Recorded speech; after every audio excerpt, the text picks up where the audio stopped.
Bismillahirrahmanirrahim. Assalamualaikum warahmatullahi wabarakatuh.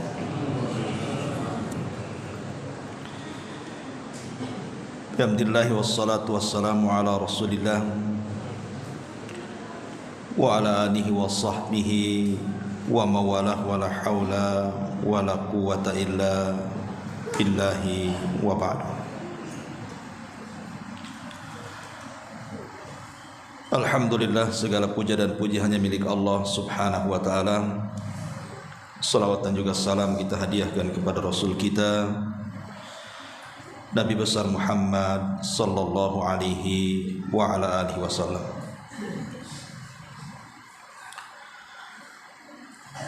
Melanjutkan kajian kita pada minggu yang lalu, masih membahas tentang orang-orang yang masuk surga dengan tauhidnya tanpa hisab dan azab. Di mana malam ini kita akan membahas tentang sifat-sifatnya. Siapa saja orang-orang yang dengan tauhid mereka masuk surga tanpa hisab dan azab.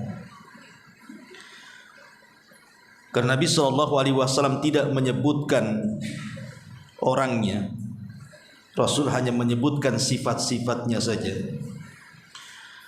sehingga memungkinkan siapapun bisa masuk pada kelompok orang-orang yang masuk surga tanpa hisab dan azab dengan syarat terpenuhi 4 sifat yang tercantum dalam hadis yang sudah kita baca pada minggu yang lalu. Yang pertama, ar-ruqyah, tidak meminta ruqyah. Sedikit kita bicara soal ruqyah. Ma'asyiral muslimin yang dimuliakan Allah subhanahu wa ta'ala, pada dasarnya ruqyah itu tidak ada masalah. Artinya tidak ada hal yang diharamkan seseorang itu meruqyah. Boleh-boleh saja. Bahkan bisa saja bukan hanya sekedar boleh, tetapi sunnah yang baik. Karena Nabi SAW pernah meruqyah dirinya dan juga meruqyah sebagian para sahabatnya.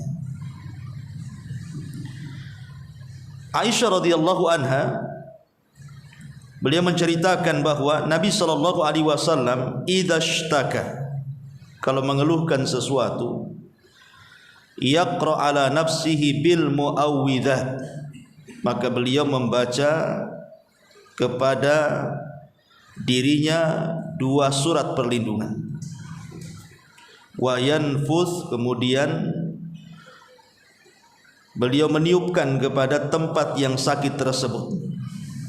Falamma ishtadda waja'uhu, tapi ketika di hari beliau semakin memarah sakitnya sebelum meninggalnya, kuntu aqra alaihi, aku yang membacakan surah muawwidzatain itu kepada Nabi.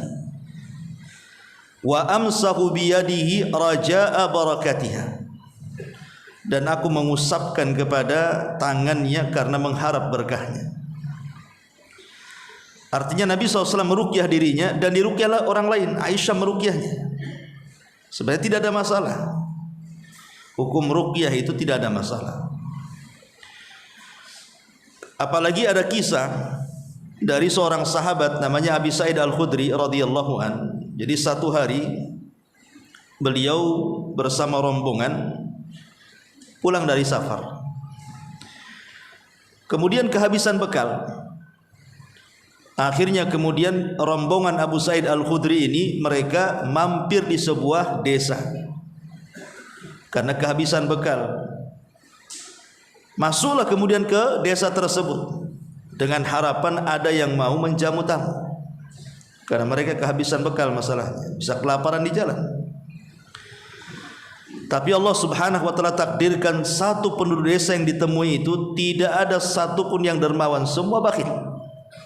Tidak ada yang memberi sesuatu kepada rombongan Abu Sa'id Al-Khudri ini. Akhirnya kemudian Abu Sa'id Al-Khudri dan rombongan pun keluar dari desa itu untuk mencari desa lain. Qadarullah, pimpinan desa itu, Pak Lurahnya mungkin, tersengat kalajengking. Lah di desa itu tidak ada yang tahu soal pengobatan itu. Akhirnya kemudian orang-orang desa itu melihat dari rombongan para sahabat ini, kayaknya mungkin di antara kalian ada tabib yang bisa mengobati kepala desa kami. Maka salah seorang sahabat di antara mereka mengatakan, saya bisa mengobatinya, tapi dengan imbalan kalian harus memberi beberapa ekor kambing kepada kami. Akhirnya kemudian sahabat ini membacakan surah Al-Fatihah kepada kepala desa yang terkena salah jengking ini, tiba-tiba sembuh. Dari sini menunjukkan bahwa ruqyah itu bukan hanya sekedar penyakit roh saja, tapi penyakit badan pun bisa disembuhkan. Karena tersengat kala jengking ini penyakit badan, bukan ruh seperti kena sihir, kesantet dan yang semacamnya. Tapi bisa sembuh dengan surah Al-Fatihah tadi. Dengan cara diruqyah menggunakan surah Al-Fatihah, tiba-tiba sembuh. Akhirnya sebagaimana perjanjian, dia harus memberikan beberapa ekor kambing. Dari sini juga boleh seseorang peruqyah itu mengambil upah, tetapi dengan syarat jangan berlebihan. Akhirnya kemudian dibawalah kemudian kambing-kambing itu, sebagiannya disembelih dimakan, sebagiannya dibawa balik. Kemudian diceritakan kepada Nabi sallallahu alaihi wasallam. Maka Nabi sallallahu alaihi wasallam mengatakan, coba seperti apa yang kalian ruqyahkan kepada kepala desa itu? Maka akhirnya dicontohkan oleh seorang sahabat ini dengan membaca surah Al-Fatihah. Maka Nabi SAW mengatakan, la ba'sa birruqa ma lam takun syirkan. Tidak mengapa ruqyah yang seperti itu selama tidak ada kandungan syirik, selama tidak ada kesyirikan, ada masalah. Kemudian Nabi SAW meminta bagian upahnya. Maka sahabat pun kemudian memberikan beberapa kambing. Fadhahika Rasulullah sallallahu alaihi wasallam, maka Rasul pun tersenyum dan senang. Dari sini menunjukkan bahwa Nabi SAW membenarkan ruqyahnya para sahabat. Artinya ruqyah itu ya tidak ada masalah. Kemudian juga riwayat yang lain dari Utsman ibn Abil As radhiyallahu an. Utsman ibn Abil As radhiyallahu an, dia mengadu kepada Nabi sallallahu alaihi wasallam, di mana dalam jasadnya sejak dia masuk Islam itu ada yang sakit, si Utsman ibn Abil As ini. Maka Nabi sallallahu alaihi wasallam meletakkan, Rasulullah SAW kemudian bersabda kepada Utsman ibn Abil As ini, dha yadaka alal makanil ladzi ta'allam min jasadik. Letakkan tanganmu di tempat yang ada sakit dalam jasadmu itu. Pemain sakit di sini ya pegang begini. Sakit kepala begini. Ini kalau gini enggak ada duit. Ya, jadi akhirnya kemudian kata Nabi SAW, kul, katakan bismillahi thalathan. Ucapkan bismillah 3 kali. Bismillah, bismillah, bismillah. Wa qul sab'a marrat, dan ucapkan 7 kali a'udzu bi'izzatillahi wa qudratihi min syarri ma ajidu wa uhadir. Katanya Utsman ibn Abil As, aku pun melakukan apa yang disarankan Nabi. Fa adhaballahu ma kana bi. Tiba-tiba Allah menghilangkan sakit yang ada dalam jasadku sejak aku masuk Islam. Dari sini juga ruqyah ini bermanfaat untuk penyakit jasad gitu ya, bukan ruh saja. Minimalnya antum kalau mamanya mau membaca surat-surat pendek paling sedikit 7 kali lah kan begitu. Kalau lebih daripada 7 kali tidak ada masalah. Atau 3 kali atau 7 kali, lebih banyak lagi lebih baik tentunya ya. Karena Imam Ibnul Qayyim rahimahullahu taala menceritakan saat dia haji ke Mekah. Jadi dia ngedrop sakit gitu ya Imam Ibnul Qayyim ini. Akhirnya kemudian dia pun meruqyah dirinya sendiri. Dia letakkan kemudian tangannya di tempat jasadnya yang sakit. Kemudian Imam Ibnul Qayyim membaca muawwidhataini, qul a'udzu birabbin nas, qul a'udzu birabbil falaq, dan qul huwal qul ya ayyuhal kafirun sebanyak 7 kali. Kemudian diletakkan di tempat sakit dalam jasadnya, dan kata Imam Ibnul Qayyim rahimahullahu taala, tiba-tiba Allah hilangkan penyakitku. Jadi ruqyah tidak masalah, karena para ulama pun seperti itu. Mereka meruqyah, tetapi pada dasarnya ruqyah itu sebaiknya ruqyahlah diri sendiri. Jadi meruqyah itu sebaiknya meruqyah diri sendiri. Tidak perlu kemudian kita mencari ustadz atau pakar ruqyah, tidak perlu. Karena hukum asalnya itu ruqyah adalah meruqyah diri sendiri. Fa idza sa'alta fas'alillah. Kalau engkau meminta sesuatu, langsung minta kepada Allah Azza wa Jalla. Sebab kalau seandainya kita mencari pakar ruqyah atau ustaz tertentu untuk meruqyah, ada 2 kemungkinan. Pertama, dikhawatirkan ada ketergantungan kepada ustaz yang meruqyah itu, seolah-olah yang menyembuhkan itu ustaznya. Sebab kalau seandainya peruqyah orang lain, kayaknya kurang manjur itu. Ada dua peruqyah nih, satu ustaz, satu santrinya. Yakin kemana nih? Yakin ke ustadznya lah kan gitu. Akhirnya kan ketergantungan, seolah-olah nanti yang menyembuhkan dia. Atau kalau tidak sembuh, nanti dicela pula ustadznya itu. Ustadznya nggak beres, nggak pandai ruqyah katanya. Kan gitu ya. Ya orang kan begitu biasanya. Ya. Tapi kalau seandainya meruqyah diri sendiri, kan tidak mungkin suudzon kepada orang atau punya keyakinan bahwa dia yang menyembuhkan, paling menyembuhkan Allah Subhanahu wa taala. Karena ruqyah itu sebab. Ingat, ruqyah itu sebab, bukan obat. Yang harus dipahami, ruqyah itu sebab, bukan obat. Makanya sudah sering saya katakan bahwa dalam dunia pengobatan itu harus antum ketahui tentang 3 perkara. Pertama, ada obat itu yang bisa menyembuhkan secara nas Al-Quran ataupun nas hadis-hadis Nabi SAW. Kalau memang ada Al-Qurannya, ada hadisnya bahwa perkara itu bisa menyembuhkan, atau obat-obat tertentu bisa menyembuhkan, ya tidak ada masalah, antum harus yakin. Seperti mamanya air zam-zam, jelas hadisnya kan itu. Kemudian habbatus sauda, jelas hadisnya, habbatus sauda dawaun likulli da, kata Rasul, obat segala penyakit, kan jelas tuh nasnya. Atau minyak zaitun, karena dia minyak mubarakah yang penuh berkah. Jadi kalau ada nas-nasnya sharih atau madu gitu ya, itu jelas, maka tidak masalah berobat, karena jelas Qur'annya, jelas hadisnya. Tetapi ini pun belum tentu mengobati secara mutlak kan. Ya ada yang cocok, ada yang tidak kan. Ya namanya kan penyembuhan itu kan kembali kepada takdir, ikhwan. Mau dokter sehebat apapun, mau obat semanjur apapun, kalau Allah takdirkan tidak sembuh, tidak akan sembuh. Ini berkaitan dengan takdir masalahnya. Kemudian yang kedua, Quran tidak mengatakan ini obat, ataupun hadis-hadis Nabi SAW juga tidak mengatakan ini obat. Tetapi secara penelitian, mungkin akar-akar tertentu, daun-daun tertentu, pohon-pohon tertentu, rumput-rumput tertentu itu setelah diteliti, rupanya mengandung zat-zat tertentu yang bisa mengobati ini dan itu.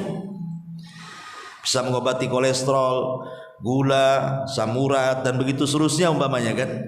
Dan terbukti, walaupun tidak 100%, tetapi kebanyakan sembuh.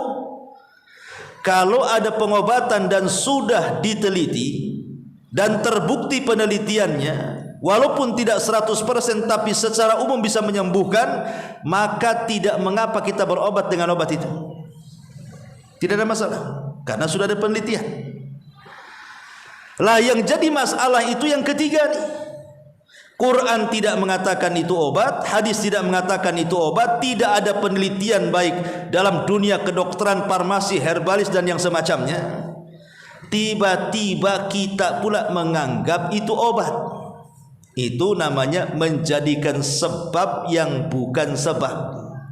Inilah yang disebut dengan syirkul asghar, syirik kecil. Tapi kalau seandainya dia sampai meyakini sebab itu penyembuh, itu bukan syirik kecil lagi, itu sudah naik ke syirik besar itu. Contoh umpamanya, seseorang kemudian datang ke orang pinter, kemudian dikasih benang, suruh diikatkan di kaki ataupun di tangan, di leher, nanti penyakitmu hilang katanya. Lah benang ini tidak pernah diteliti, kecuali orang-orang tukang jahit, ya iyalah, mungkin kan itu. Tapi nggak ada dokter farmasi neliti benang kan gitu ya. Artinya bahwa ini kan aneh, kok benang bisa jadi sesuatu yang bisa mengobati. Padahal di rumah sakit manapun tidak ada, di farmasi apapun tidak ada. Kok dia pula jual benang itu? Berarti dia menjadikan sebab benang kesembuhan, padahal benang itu bukan sebab penyembuh. Kalau dia mengatakan tetap Allah yang menyembuhkan, benang ini perantaranya, syirkul asghar, syirik kecil. Tapi kalau dia mengatakan benang ini yang menyembuhkan dan menafikan Allah, itu syirik akbar. Dan umumnya yang menggunakan jimat itu terjerumus kepada syirkul akbar umumnya, karena ada ketergantungan. Lah ruqyah sendiri, ikhwatu fiddin yang dimuliakan Allah Azza wa Jalla, itu bukan penyembuhan, itu sebab penyembuhan. Yang menyembuhkan itu Allah Subhanahu wa taala. Tapi karena ruqyah ini adalah syar'i, masuk ke poin yang pertama, di mana Allah Subhanahu wa taala mengatakan wa nunazzilu minal Qur'an ma huwa syifa. Dan kami turunkan Al-Quran itu diantara faedahnya adalah sebagai obat. Berarti nas Quran bahwa kalau kita meruqyah membacakan ayat-ayat Al-Quran atau doa-doa yang warid, maka itu bisa menyembuhkan. Berarti ruqyah itu ada dasarnya dari Al-Quran, bahwa bacaan Quran itu bisa menyembuhkan. Tapi ingat, ini hanya sebagai sebab saja. Yang menyembuhkan itu Allah Subhanahu wa ta'ala. Makanya kata para ulama, ruqyah syar'iyah itu ada 3 syarat. Pertama, antakuna bi kalamillahi au bi asma'ihi wa sifatihi wal ma'thuri anin nabi sallallahu alaihi wasallam. Pertama, yang dibaca itu kalamullah, maksudnya Al-Quran, atau menyebut nama-nama dan sifat-sifat Allah Azza wa Jalla, atau doa-doa yang ma'thur datang dari Nabi sallallahu alaihi wasallam. Dari sini kita ketahui bahwa ruqyah itu sifatnya tauqifiyah. Apa tauqifiyah? Terima jadi. Jangan buat-buat ruqyah yang tidak dibuat Nabi. Karena ruqyah itu sudah ada ajarannya. Ya. Kemudian yang kedua, Syekhul Islam Ibn Taimiyah rahimahullahu taala menambahkan syarat antakuna bil lisanil arabi. Harus dengan lisan Arab. Wa ma yu'raf maknahu, ataupun kalaupun tidak lisan Arab, lisan-lisan atau bahasa-bahasa yang dipahami maknanya. Kalau memang bisa bahasa Arab, ya tentu kita membacakan ayat-ayat Al-Quran atau doa-doa Nabi SAW yang ma'thur, ataupun nama-nama dan sifat-sifat Allah. Kalau tidak bisa, ya menggunakan bahasa Indonesia, tidak masalah, yang jelas dipahami maknanya dan didengar orang yang diruqyahnya. Jangan meruqyah itu gerendeng nggak jelas gitu kan. Karena ada orang yang mencampur adukan antara ruqyah syar'i dengan yang tidak syar'i. Contoh umpamanya ketika dia baca Fatihah, jelas baca Fatihahnya, auzubillahi minasyaitonir rajim waladhdallin. Habis itu ada bacaan lain yang enggak jelas, was gitu. Nah, itu enggak jelas tuh. Ini sudah enggak jelas karena syaratnya harus jelas. Bahasa yang dibacanya jelas, imma bahasa Arab atau bahasa yang lain yang jelas dia bisa dipahami. Loh, kalau was-was gimana bisa dipahami? Ya, harus dipahami. Kemudian yang ketiga, an ya'taqida anna ruqyata la tu'athir bidzatiha bal bitakdirillahi azza wajalla. Harus diyakini bahwa ruqyah itu tidak membawa pengaruh secara zatnya, bahkan semua pengaruh kesembuhan itu kembali kepada takdir Allah Subhanahu wa taala. Jadi kalau seandainya ada seorang peruqyah meruqyah sembuh, kemudian meruqyah lain juga tidak sembuh, berarti semua takdir. Yang satu ditakdirkan sembuh, yang satu ditakdirkan tidak sembuh. Jadi karena kekuatan ruqyah itu juga kembali kepada kekuatan orang yang diruqyah, kepada kekuatan orang yang meruqyah, dan kepada lafad-lafad ruqyah itu sendiri. Jadi menentukan ruqyah mujarab tidak itu kembali ketiga ini. Pertama, kekuatan orang yang meruqyah. Kekuatan orang meruqyah ini kembali kepada orangnya. Dia mungkin soleh, taat, rajin ngaji, rajin sholat, orangnya bertauhid, alim, begitu umpamanya. Kemudian orang yang diruqyahnya pun berusaha untuk berubah. Yang tadinya tidak sholat jadi sholat, mulai banyak zikir, baca Quran itu dan lain sebagainya. Kemudian lafad-lafadnya juga jelas. Walaupun dalam hal ini ikhwatu fiddin dimuliakan Allah Azza wa Jalla, para ulama mengatakan secara umum Al-Quran itu bisa dijadikan ruqyah. Secara umum dari mulai Al-Fatihah sampai Qul a'udzu birabbin nas itu satu mushaf, itu semua bisa digunakan untuk ruqyah. Surat apa saja. Tetapi kalau seandainya ada surat-surat yang memang warid keutamaannya, artinya ada keutamaan tersendiri, maka itu lebih afdol lagi. Seperti baca Al-Fatihah, kan jelas keutamaannya gitu ya.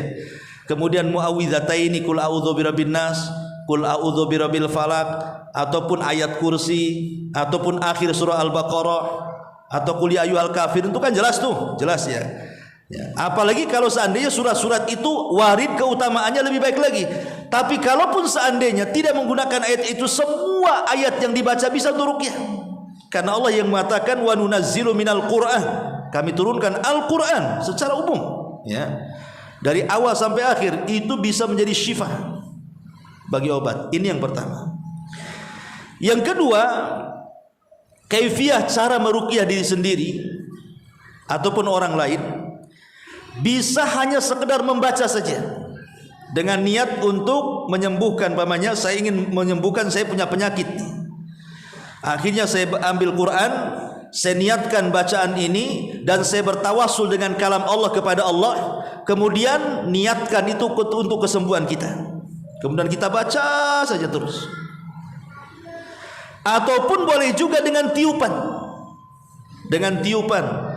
Imma dengan tiupan atau ada sedikit ludah yang keluar, riq namanya.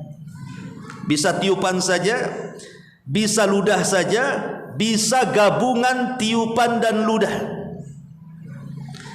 Kapan itu? Bisa sebelum membaca Quran, bisa setelah membaca Quran, bisa di tengah-tengah membaca Quran. Maksudnya, pamannya tangan saya sakit, maka kita tiup dulu, kemudian baca Quran, gitu ya. Ataupun umpamanya baca Quran dulu, baru kita tiup, gitu ya. Atau sambil baca Quran meniup-niup, boleh tiga-tiganya, ya. Karena tidak ada ketentuan dan semua ada riwayatnya. Semua riwayat Aisyah radhiyallahu anha seperti itu. Kadang Rasul meniup sebelumnya, kadang Rasul meniup setelahnya, kadang Rasul meniup di tengah-tengahnya. Jadi bisa itu semuanya, ya. Ma'asyiral muslimin yang dimuliakan Allah Subhanahu wa taala. Kemudian juga kalau kepada orang lain tentu harus dilihat. Kalau orang yang kita ruqyah itu mungkin ada hubungan mahram dengan kita, ya enggak apa-apa kita sentuh, kita tiup-tiup. Ya. Kalau sama orang tua jangan kasih ludah lah. Ya niup saja gitu ya. Jadi kalau ada hubungan mahram nggak ada masalah. Masalahnya kalau kepada yang bukan mahram, ajnabi. Saya lihat para peruqyah ini aneh. Kadang-kadang dia pegang pada istri orang itu. Ustaz ada mahramnya. Walaupun ada mahramnya itu tidak punya cemburu tuh. Masa istri pegang-pegang dia nggak marah? Mana perasaan malunya? Nggak boleh. Ustaz peruqyahnya pakai kaos tangan, walaupun pakai kaos tangan itu istri orang.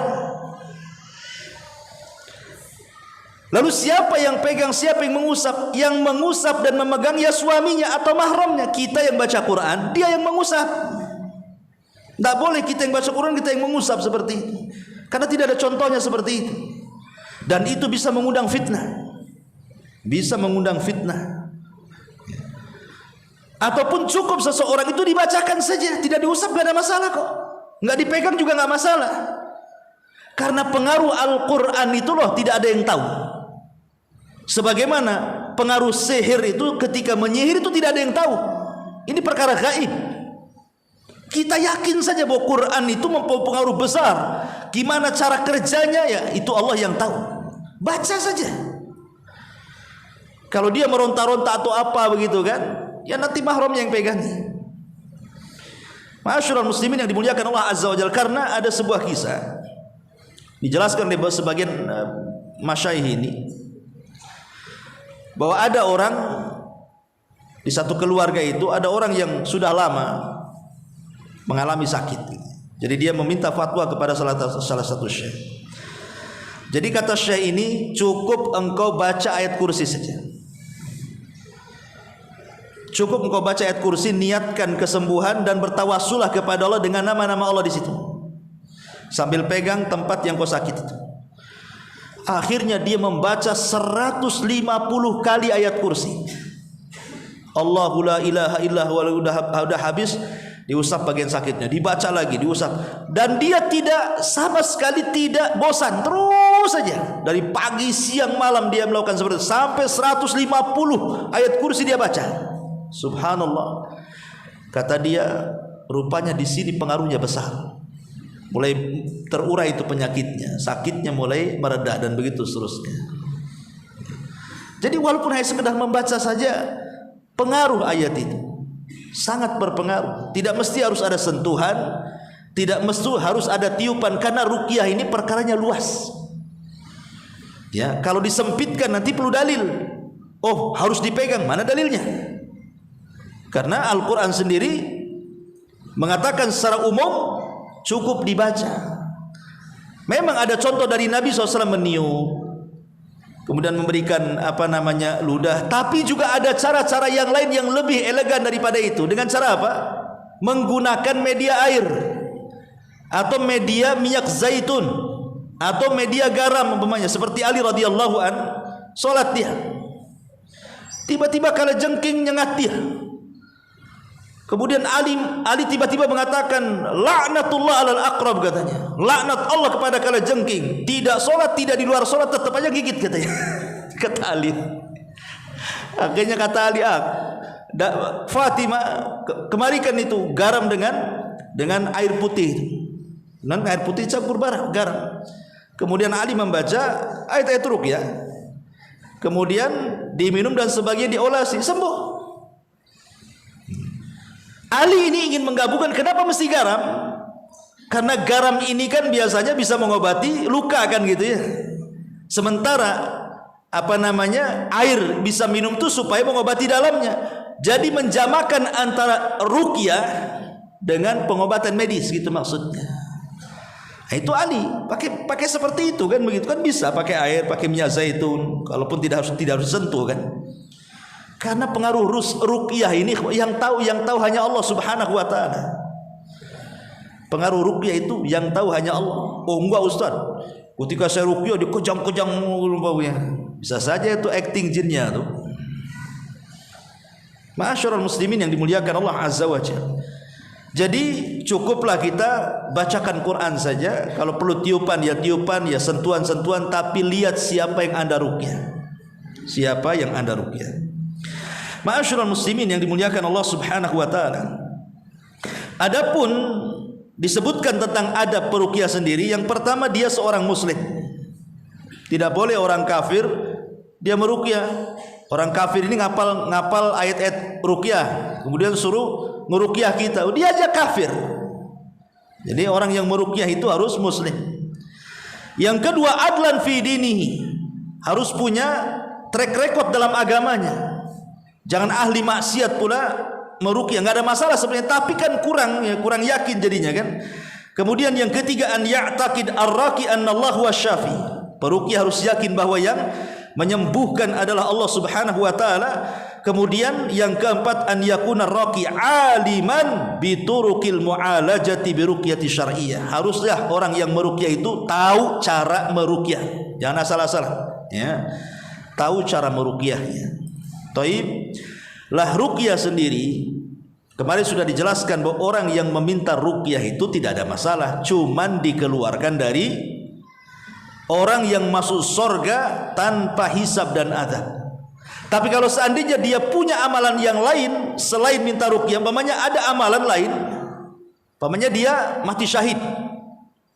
Orang mati syahid masuk surga tanpa hisab kan gitu. Seandainya dia tidak tergolong amalan ini, ada amalan lain. Tidak mesti harus amalan ini saja gitu maksudnya. Ada amalan-amalan lain yang menjadikan orang itu bisa masuk surga tanpa hisab dan adab. Jadi jangan terfokus kepada orang yang minta ruqyah saja, tidak. Nah, ini juga harus dipahami. Ini yang pertama. Kemudian yang kedua, al-kai. Kai ini maksudnya seseorang mengobati dengan menggunakan besi panas. Syekh bin Baz rahimahullahu taala, beliau mengatakan tentang hukum kai di sini. Apa kata Syekh bin Baz ketika ditanya, bagaimana hukum seseorang itu berobat dengan kai? Maka kata beliau, yajuz, boleh at-tadawi bil kai, berobat dengan kai, besi yang dipanaskan kemudian disundutkan ke tempat luka supaya tidak beracun dan begitu seterusnya, ya. Karena Nabi SAW mengatakan asy-syifa'u fi thalathin, obat itu ada di 3 tempat. Kayyatun nar, menggunakan kai, besi yang disundut api itu. Kemudian kata Nabi SAW, termasuk juga hijamah, itu juga termasuk pengobatan. Tapi salah satunya Rasul mengatakan kai. Tapi para ulama ketika membahas tentang hukum ini, Syekh bin Baz mengatakan boleh. Tetapi kata Syekh bin Baz, tapi kalau ada hajat untuk itu. Kalau tidak ada hajat untuk itu, jangan. Seperti umpamanya menghapus tato dengan api, ya, dengan laser, dengan apa gitu kan, itu kan masuk dalam kai juga, ya, karena laser itu kan api, ya. Kalau berhajat untuk itu ya ada masalah, selama tidak memadaratkan dan tidak merubah rasa takutnya kepada api lebih dibandingkan rasa takutnya kepada Allah. Karena yang menjadikan kenapa orang yang mengobati dengan cara kai itu dikeluarkan dari 70.000 orang yang masuk surga tanpa hisab dan azab, karena dikhawatirkan rasa takut kepada besi itu yang dipanaskan lebih dibandingkan takutnya dia kepada Allah, sehingga akhirnya mempengaruhi tauhid dalam bab takut tadi.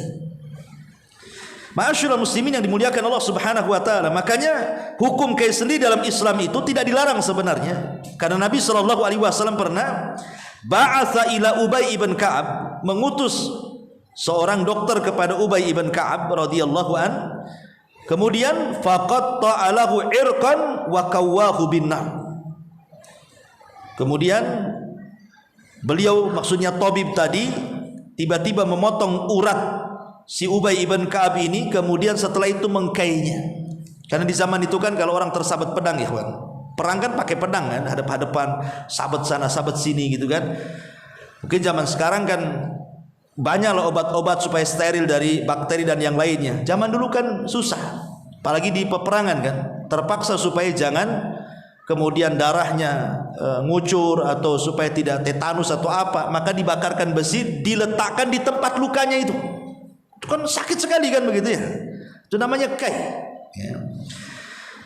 Nah, Nabi SAW dijelaskan dalam Sahih Bukhari juga dari Anas bin Malik radhiyallahu an bahwa aku pernah mengkai bisul yang ke arah dalam sedangkan Nabi SAW masih hidup.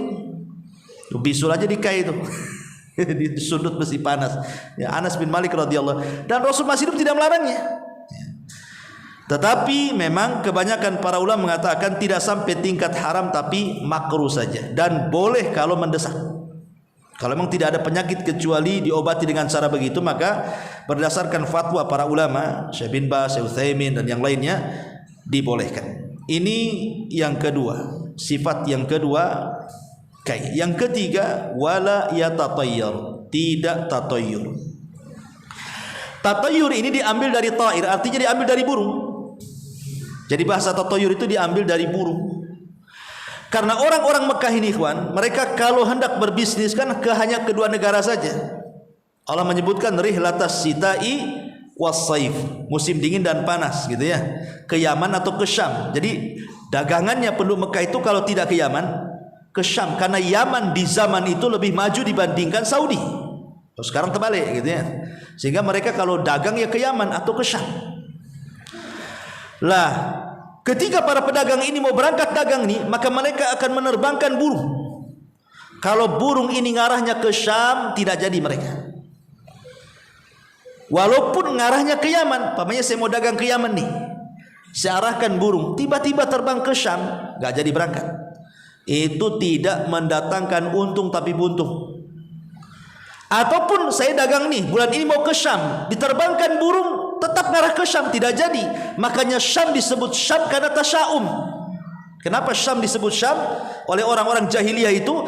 Karena dianggap tasya'um, arah yang membawa sial. Tapi kalau menerbangkan burung arahnya ke Yaman atau arahnya ke arah lain, pokoknya jangan ke Syam saja, berangkat mereka. Rupanya tatayur ini berkembang. Ya, kalau dulu kan cuma pakai burung saja kan. Kalau di zaman sekarang tatayur ini kemana-mana. Makanya para ulama mengatakan definisi tatayur itu seseorang menganggap sial ataupun untung karena sesuatu yang dilihat, sesuatu yang didengar, sesuatu yang dimimpikan, sesuatu yang dirasakan, maka mereka bisa menyimpulkan, oh ini ada masalah, ini ada hoki.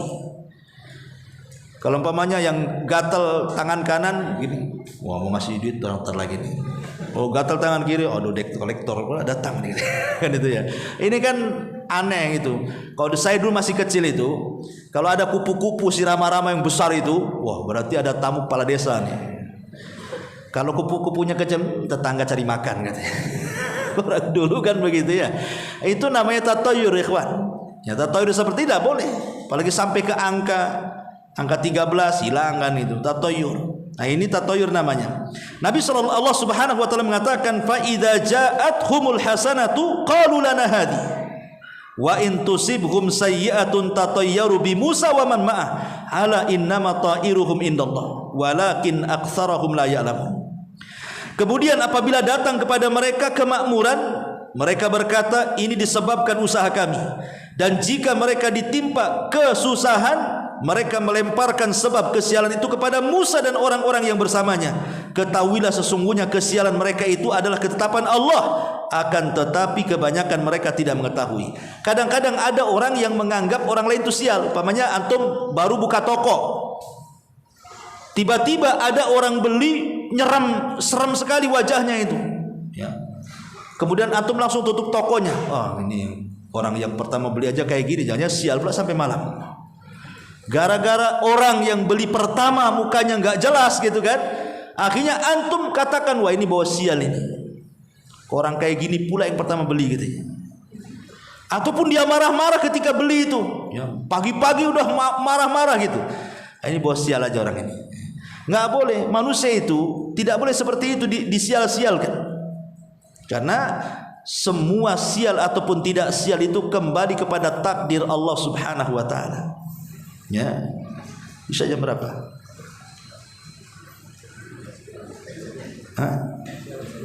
Lewat 15, 11 masih ada waktu. Taib. Jadi sekali lagi tatayur ini termasuk kesyirikan. Nabi sallallahu alaihi wasallam mengatakan at-tiyaratu syirkun, at-tiyaratu syirkun, at-tiyaratu syirkun, wa ma minna illa walakinnallaha yudhibuhu bitawakkul. Tiarah itu syirik, tiarah itu syirik, tiarah itu syirik. 3 kali Rasul mengatakan, dan setiap orang pasti pernah terlintas dalam hatinya sesuatu dari hal itu. Hanya saja Allah menghilangkan dengan tawakal kepada Allah. Jadi setiap orang itu terkadang ada tatayurnya, kawan. Contoh umpamanya nih, antum yakin orang yang nabrak kucing itu sama aja dengan nabrak ayam. Sekali kejadian persis sama antum yang nabrak kucing itu, kepikiran juga antum tuh. Nah, itu tatayur juga. Tapi kalau antum bertawakal kepada nggak ada apa-apa lah, nabrak kucing sama dengan nabrak kodok, apa masalahnya ya. Karena kadang-kadang orang termakan mitos kan, termakan khurafat, cerita-cerita orang dulu. Kalau antum nabrak kucing, maka antum harus turun, harus dikafani, disolatkan, dikuburkan di Tamiah. Baru antum tidak ada masalah perjalanan, kan begitu. Ini dari mana? Nggak ada, itu khurafat saja. Antum nabrak kucing dengan nabrak ayam lu sama. Kalau mau dikubur itu dikubur supaya bangkainya tidak menyakiti orang saja baunya. Ya ambil kubur gitu saja, supaya kalau tidak dikubur nanti bangkainya bau. Itu saja keyakinan kita. Jangan kemana-mana keyakinannya. Oh bukan Ustaz, karena kucing itu binatang kesayangan Nabi. Oh, Nabi lo nggak melihara kucing. Oh bisa kesayangan Nabi pula. Yang melihara kucing lo Abu Hurairah. Ya. Dan tidak semua sahabat melihara kucing. Kebanyakan sahabat tidak melihara kucing. Cuman Rasul mengatakan kucing itu, kenapa kemudian liurnya tidak najis? Karena fa innahu tawafina alaikum, dia binatang yang jinak yang suka berputar-putar di tengah-tengah kalian, kata Rasul. Hanya itu saja kok. Enggak lebih daripada itu. Jadi intinya bahwa bicara soal tatayur ini dikembalikan kepada tawakal dan kepada takdir Allah Subhanahu wa taala. Kemudian yang terakhir adalah wa ala rabbihim yatawakkalun. Dan yang keempat, ciri atau sifat orang yang masuk surga tanpa hisab dan azab adalah orang-orang yang bertawakal kepada Allah. Wa man yatawakkal 'alallah fahuwa hasbuh. Barang siapa yang bertawakal kepada Allah Subhanahu wa taala, maka dia akan dicukupi hidupnya. Dan yang terakhir inilah yang paling berat. Tawakal ini paling berat sekali. Oke lah, antum tidak tatayur karena sudah ngaji tauhid gitu ya. Antum tidak berobat dengan kai, antum tidak minta ruqyah mungkin iya. Tapi bertawakal ini berat. Tawakal ini ujiannya berat sekali. Kenapa demikian? Karena hati kita ini masih terpaut dengan selain Allah. Terkadang lebih besar dibandingkan keterpautan hati kita kepada Allah. Seperti kecintaan kita kepada istri kita, kepada anak kita, kepada usaha kita, ya, kepada permainan teman-teman dan begitu seterusnya lebih kuat, atau keterkaitan dengan harta, jabatan, pangkat dan begitu seterusnya. Sehingga ketika ada masalah sedikit, memangnya kena PHK, kena pecat, stresnya setengah mati itu. Stres, nggak bisa tidur. Ya, mau sholat aja ndak khusyuk. Baru diumumkan aja nama antum di situ. Belum dipecat, baru diumumkan, udah stresnya kayak kiamat tuh. Kenapa nama saya di situ katanya? Ya. Padahal kalau dia bertawakal kepada Allah, boleh jadi itu jalan terbaik. Sengaja Allah ingin yang terbaik kepada antum. Mungkin di perusahaan itu kurang baik bagi antum, makanya Allah keluarkan antum dari situ. Boleh jadi wa asa an takrahu syai'an wa huwa khairul lakum. Sesuatu yang dianggap jelek di mata kita itu rupanya baik pula di sisi Allah. Betapa banyak orang yang keluar atau dikeluarkan dari PT, akhirnya kemudian jadi pengusaha. Siapa yang tahu? Tapi ada juga sebaliknya, di PT dia gajinya tinggi, pas keluar pula susah kerjanya. Yaitu juga yang terbaik. Boleh jadi ujian bagi kita, ingin Allah mengangkat derajat kita, menghapuskan dosa kita, atau karena dosa-dosa yang pernah kita lakukan dulu yang kita tidak tahu. Ya, semua ada hikmahnya, ikhwatu fiddin yang dimuliakan Allah Azza wa Jalla. Adapun tawakal sendiri banyak keutamaannya. Pertama, Allah suka dengan orang-orang yang bertawakal. Yang kedua, tawakal adalah alamat keimanan orang. Karena Allah mengatakan wa 'alallahi fatawakkalu in kuntum mu'minin. Kepada Allah kalian bertawakal jika kalian orang-orang yang beriman. Artinya bahwa alamat keimanan itu ditonjolkan dengan tawakal. Dan tawakal itu yuzilul humum wa yufarrijul ahzan wal ghumum. Lebih daripada itu, tawakal bisa menghilangkan stres, bisa menghilangkan susah, bisa menghilangkan sedih. Ketika kita bertawakal kepada Allah Azza wa Jal, maka itu semua akan hilang. Dan tawakal ini adalah obat untuk tatayyur dan tasya'um. Tadi pembahasan tatayyur, kalau kita tidak ingin tatayyur, tawakal kepada Allah. Sandarkan hati kepada Allah. Jangan disandarkan kepada apa yang dilihat, apa yang didengar. Umpamanya antum bermimpi, jelek kali mimpinya, maka tidak perlu dipikirkan mimpi itu, tawakal aja kepada Allah. Enggak mungkin terjadi kok, tenanglah kita. Ya. Atau umpamanya pas jalan-jalan nih malam-malam, nengok sekelebat apa gitu ya, yang menakutkan, enggak usah dipikirkan, tawakal aja kepada Allah. Itu jin nakut-nakuti aja. Atau umpamanya mendengar sesuatu malam-malam, entah apa yang jatuh di dapur, entah kaleng kongguan atau apa gitu ya. Tahu-tahu kucing pula ditabrak. Kan enggak tahu kan? Tapi kadang-kadang kalau tengah malam Jumat Kliwon kan, apa ini? Ada apa ini kan gitu ya. Tawakal Allah, enggak ada apa-apa. Suara saja. Karena bagaimanapun jin itu, syaitan itu, dia berusaha masuk dalam setiap media untuk menakut-nakuti kita sehingga timbul was-was, akhirnya tatayur. Syaitan itu akan masuk ke media apa aja. Masuk ke angin, masuk ke suara. Setan itu masuk ke bayangan. Kadang-kadang lagi diam gorden kok goyang-goyang, masuk dari situ. Ya, ada apa goyang-goyang. Rupanya ada kucing. Cuman nggak nampak anak kucing itu kan, tapi setan dah masuk di situ. Jadi kita udah merundung, apa? Takut ya kan. Ya. Kemudian juga rupanya jendela kurang tertutup sedikit aja, angin masuk kan kita tidak tahu. Dia bisa lewat angin, lewat suara, lewat apa-apa kita tidak tahu. Ya. Makanya tawakal Allah, jangan pedulikan karena itu bisikan-bisikan syaitan supaya kita takut kepada selain Allah Azza wa Jalla dan melupakan Allah Subhanahu wa taala sehingga tauhid, kesempurnaan tauhidnya hilang. Karena yang menjadikan orang masuk surga tanpa hisab dan azab itu kesempurnaan tauhid. Ingat ya, yang menjadikan dia masuk surga tanpa hisab dan azab karena sempurna tauhidnya. Lah ketika kemudian orang minta diruqyah, inilah mulai mengurangi kesempurnaan tauhid. Ketika minta kai juga sama, ketika tatayur juga sama, ketika tidak tawakal juga sama. Akhirnya ketika tauhidnya kurang sempurnanya, maka dia tidak digolongkan pada orang yang masuk surga tanpa hisab dan adab. Wallahu a'lam. Subhanaka wa bihamdika asyhadu an la ilaha illa anta astaghfiruka